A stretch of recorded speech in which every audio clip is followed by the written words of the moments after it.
এই ভিডিওটা আমি তোমাদের সঙ্গে প্রায় 4 দিন পরে শেয়ার করছি। তার একমাত্র কারণ হলো আলসেমি, তার সঙ্গে একটু একটু মন খারাপও ছিল।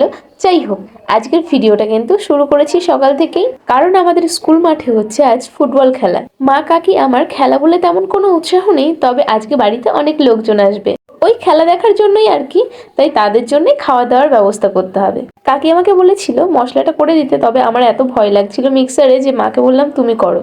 এদিকে মাংস ধোয়া আটা মাখা প্রায় কমপ্লিট হয়ে গেছে, এবার মেন রান্না বান্নার পালা। যেহেতু 2 রকমের মাংস ছিল আর 2 রকমের রান্না বান্না, তাই কিন্তু মা আর কাকি আলাদা আলাদা রান্না করছিল।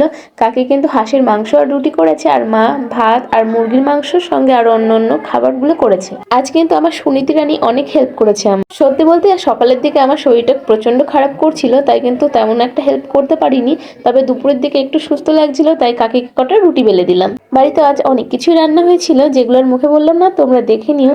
আর সবাইকে মা এদিকে খেতেও দিয়ে দিয়েছে। এই গরমে রাঁধুনিদের জন্য মানে আমার মা কাকিমার জন্য নিয়ে এসেছিলাম আইসক্রিম। বিকালবেলা কাকিকে বললাম চলো তুমি আর আমি একটু খেলার মাঠ থেকে ঘুরে আসি। তাই কাকিকে মজা করে বলেছিলাম টাকা নিয়েছে তো, আমি কিন্তু মাঠে গিয়ে খাবার খাবো।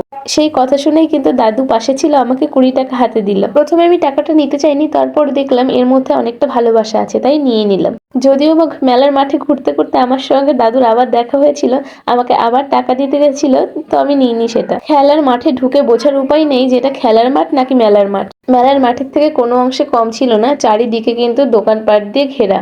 আমাদের এই হাই স্কুলটার ওপরে কিন্তু মেয়েরা সব বসেছিল, আর চারিপাশে টং ফং করা ছিল, সেখানে কিন্তু সবাই যার যার মতো করে বসেছিল। এটা ছিল কিন্তু লাস্ট ম্যাচ এবং ফাইনাল ম্যাচ, যেটা এখন শুরু হবে, এখনো কিন্তু শুরু হয়নি। মানিকনগর ভার্সেস জয়নাবাদ। খেলার মাথা মুন্ডু তেমন কিছু বুঝি না, তবুও গেছিলাম একটু দেখতে আর কি। রুটি বানানোর ভিডিওতে আমাকে একজন বলেছিল শুধু রুটি বেলা দেখলাম, খেলা তো দেখলাম না। খেলা তো এখনো দেখাতে পারলাম না, তবে খেলার মাঠের পরিবেশটা কিন্তু দেখিয়ে দিলাম। এদিকে কিন্তু খেলা শেষ আর সবাই মাঠে নেমে পড়েছে, আর আমি কাকিকে বললাম তাহলে ওই টাকাটা দিয়ে আমরা কিছু একটা খাই। কাকি কিন্তু পেয়ারা মাখা কিনলো, আর দুজনে আমরা সেটাই খাচ্ছি। পাশেই চলছিল পুরস্কার পর্ব, আর এইদিকে কাকি আর আমার অবস্থা কিন্তু বেজাই খারাপ। সেই বিকালবেলায় এসছি, এখন সন্ধ্যা লেগে গেছে। দুজনের হাঁটতে হাঁটতে এতই কষ্ট হয়ে গেছে যে মাঠের মধ্যে বসে পড়েছি আমরা দুজনে।